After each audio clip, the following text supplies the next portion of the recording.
Hello and welcome back to the second in this series of keeping the learners engaged in the digital world. Yes, I've managed to have a haircut and this is my new mic. My name's Wilson Waffling. Welcome.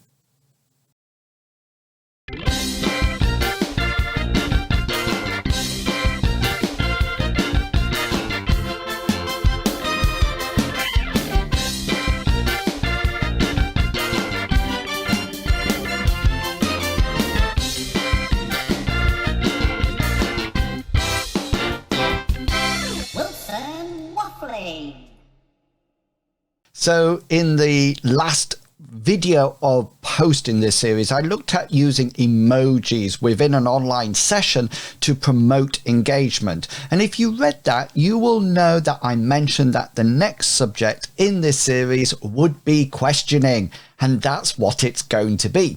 So while we're in small group sessions and we can ask and respond well to questions, but once we're online and live and we are greeted with numerous initials rather than faces, then actually encouraging learners to respond to questions can be difficult.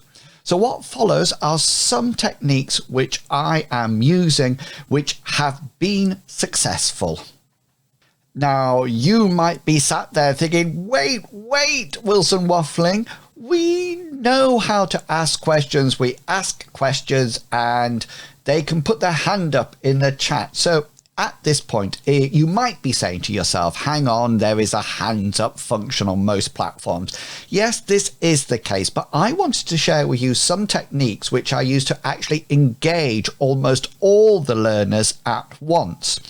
As always, if you use any of these techniques and find them useful, then please do get in touch with me. Let me know in the comments below or on the range of social media platforms which I frequent. And if you're watching the blog, there's some buttons just below this section.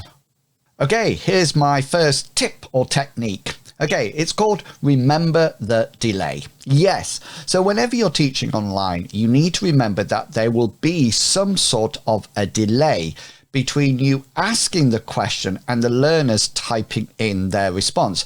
This is the natural delay of the interweb.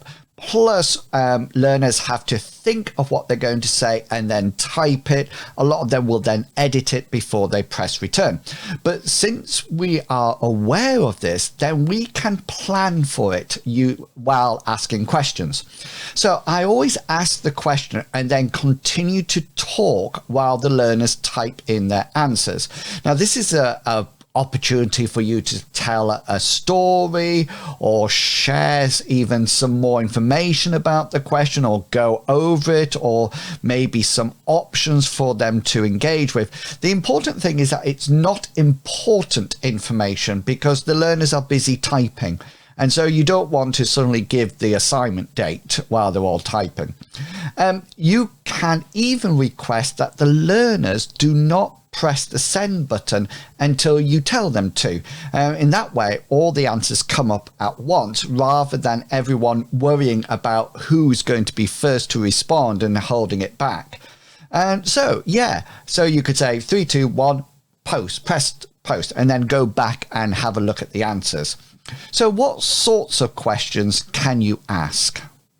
So my first subheading is revising the learning. So at the start of a session or at the end, I like to include a question to see what the learners can remember, what they have implemented. This will not work with all learning, but with a bit of thought it can be used for almost every subject. I can pose an initial question where the answers can be represented with letters.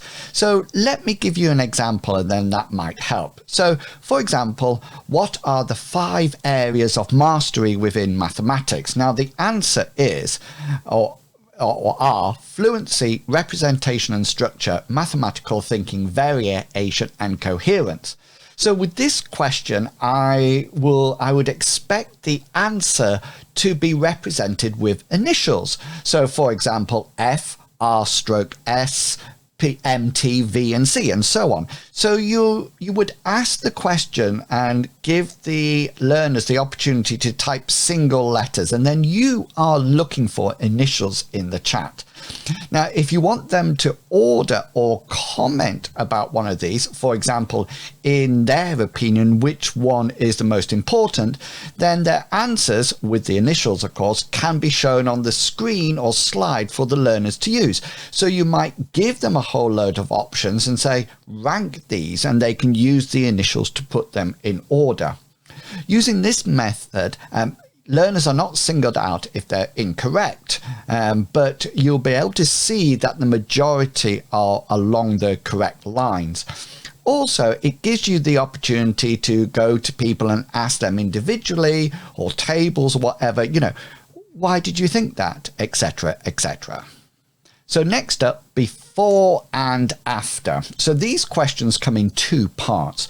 The first part is given in the response to a statement or an image that you share on the screen. The statement or image is shared on the main screen, and all the cohort read and engage with it. Remember that there will be a delay, and then you ask them to rate how much they agree or disagree with the statement. This can be used just with numbers or by words, sort of like an agree or disagree, or even by in emojis, like I spoke about in my last video. So do go and check that out. I'll try to put something up there if my technical skills will allow. So the session then continues, and then once it has been completed, or once that section has been completed, you ask the same question or show the same statement, and then ask the question whether the content of the session has changed anyone's mind. You can then ask for volunteers to raise their hand in the chat if they want to give reasons and to say why they have actually changed their minds. This can be really useful as well if you're doing some debate types of sessions when you want to see whether or not the points that have been given throughout the sessions have changed anybody's mind. And finally, one of my favorites, do you remember? Now, this kind of question really is easy for learners to answer, and quite surprisingly, it often encourages further contributions. It's a bit like when you are all reminiscing around the table and one memory triggers off another. It works best if you are looking back over something or referring to a piece of text or media. I use it a lot when I'm teaching about all things digital and or education in general. For example, when teaching about digital learning, I might pose the question, so who remembers smartboards coming into the classroom? Or who remembers that big television being wheeled into the classroom? Participants tend to just answer yes or no, but many will start to expand their answer or add other things which they remember. At this point, I usually let the conversation go on, watching it and interacting if and when needed. And that's it. You are now ready to engage with those online sessions and use questioning with style. If you have any questions and or comments, then please do add them on my blog below or underneath this video on my YouTube channel. Next post, I'm going to have a look at some additional software I use within my sessions to keep everyone super engaged. Until next time, look after yourself. This is Wilson Waffling, signing out.